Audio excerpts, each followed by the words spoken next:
Good evening. This is Warning 616, Two Wolves.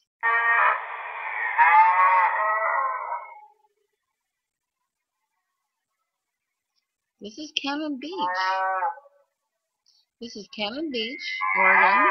These are cows. Why are there cows mooing? How scary. Oh, I'd just be whacked out. Oh, what's that? Oh, what is that?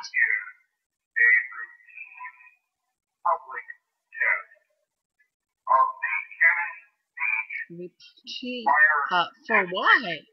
What's going on?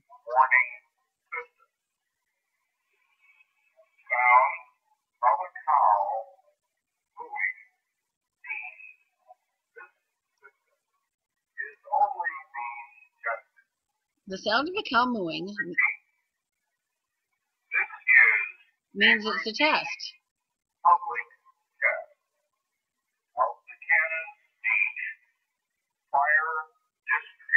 Okay. Cows. Cows mooing is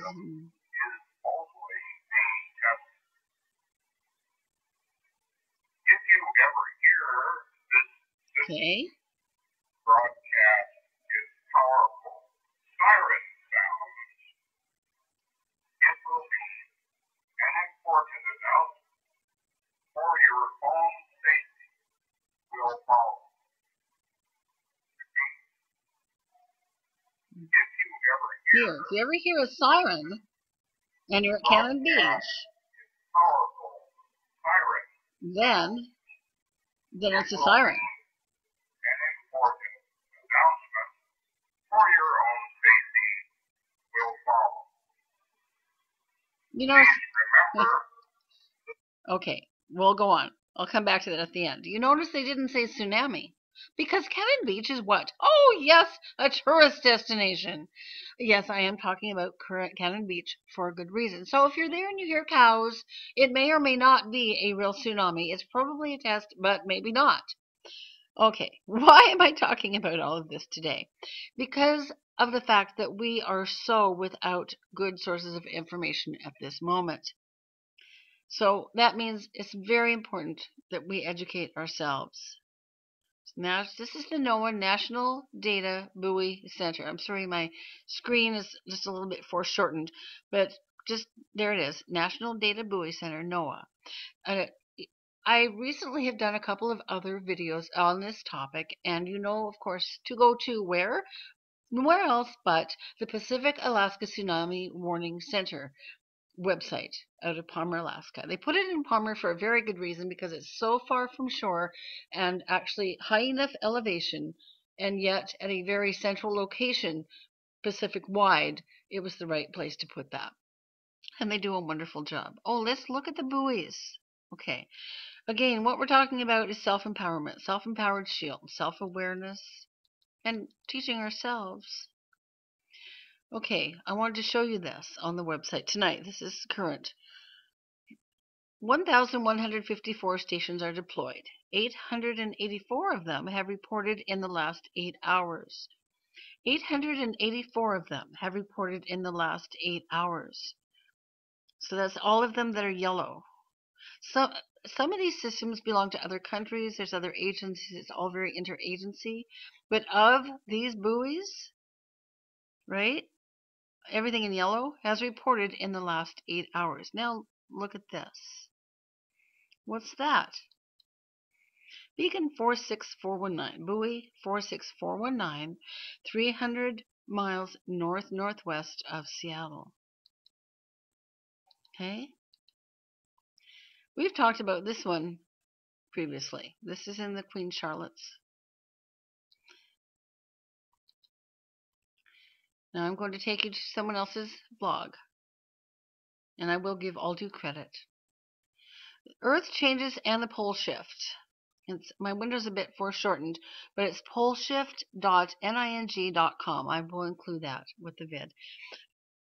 It's a blog, Earth Changes and the Pole Shift. This person's on top of it, and we all need to be. We need to be helping each other. This is posted by Mary Louise Galef on March 7th. Buoy 46419, 300 miles northwest. Well, they mean to say 300 miles northwest of Seattle. Eventing again, connected to Panama quake. So you'll see that again, 46419 had been eventing on the 12th. I talked about this about maybe 10 days ago. Very, very crucial place. 46419. I want to tell you again, I used to work for the Coast Guard. I can tell you, many times they don't all work. I'll just go back for just a second. I want to show you this. Wikipedia, Deep Ocean Assessment and Reporting of Tsunamis. Well, it's really unfortunate that my window, there. Okay, there we go. Oh, much better, Two Wolves. Okay, Deep Ocean Assessment and Reporting of Tsunamis. This is what a tsunami, or a tsunami in the States. Tsunami, potato, same thing. So what they look like, sometimes they look different than that, but that's the general DART, Deep Ocean Assessment and Reporting of Tsunamis buoys. They're anchored on the seafloor. You can see that. It's a bit small diagram of the DART 2 system. And it's a very complicated array. ELF waves. It's all satellite linked. So, of course, if satellites go out, there won't be any reporting from these, will there? Because at night, the coasties can't go up and do an aerial survey and look for a wave either. But as you see, they are a very complicated system, and they anchor to the seafloor, and any type of ground swell, either a tsunami itself or ground movement, will trigger this. This is really good to go look at. Wikipedia page on DART. This is what they look like. And there's a Coast Guard, well, it's a vessel, probably a cutter, servicing a buoy. Or it's actually, I'm sorry, it's not a cutter, but it's a buoy tender. I'm sorry. What do I know? It's a buoy tender servicing a tsunami buoy. A tsunami buoy. There you go. Okay. You can go to these websites. You can go to this website, and well should. And then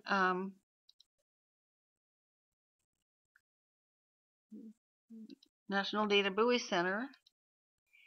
And watch for yourself what's really going on. Okay, this is current as of today and right through. This is 3:19 GMT. We're at 3:18.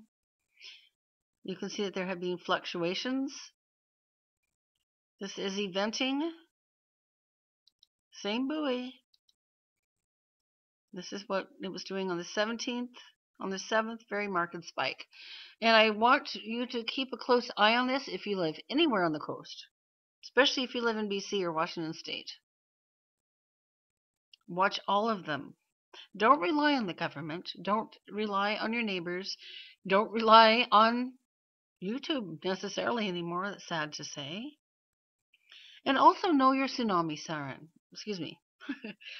Or I normally would say tsunami siren. That's what happens to dualies. We don't know how to say a thing. No, just kidding.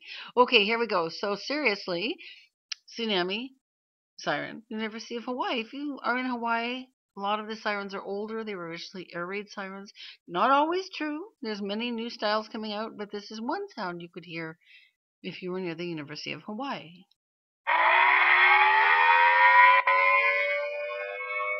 Watch them. So you see it move. Okay, that's basically that sound. And if you were in Waldport, Oregon, a lot of the Oregon sirens are older. They sound more like this.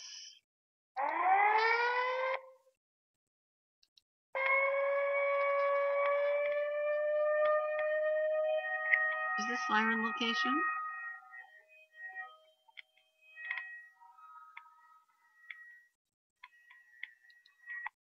Okay, so if you're in Washington, you're going to hear What you'll hear in Washington is around Port Townsend, the Olympic Peninsula, you will hear Westminster chimes. Do do do do do do do do. Well, you would think that's a clock on a church. That's a ridiculous sound. If you're in Alaska, you'll actually hear horrific grinding noises, sort of things, and really frightening siren. And then a man's voice, basso profundo, comes on and says, "Tsunami! Tsunami! Actual tsunami! Get to high ground." This is BC website. Prepare for a tsunami in coastal British Columbia. Prepare for a tsunami in coastal British Columbia. This is very basic information. Province of BC. We know all these things. But this is a good website in that there's a good diagram of some of the areas. The shaded areas are meant to be vulnerable to tsunamis, but this is not complete, of course, because we do know that Vancouver and Victoria and this whole area, Birch Bay, Discovery Bay, White Rock, also very vulnerable to tsunamis as well.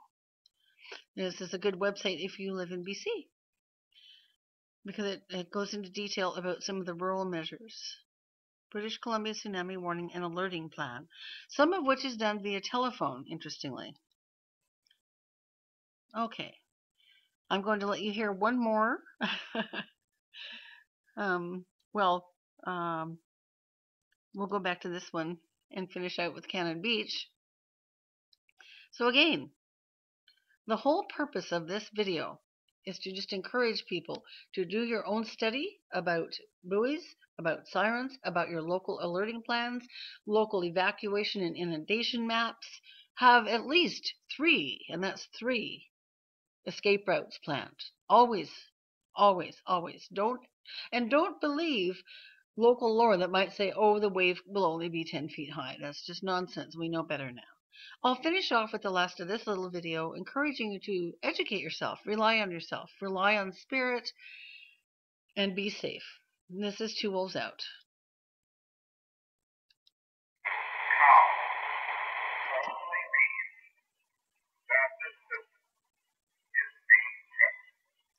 Cows only mean the system is being checked.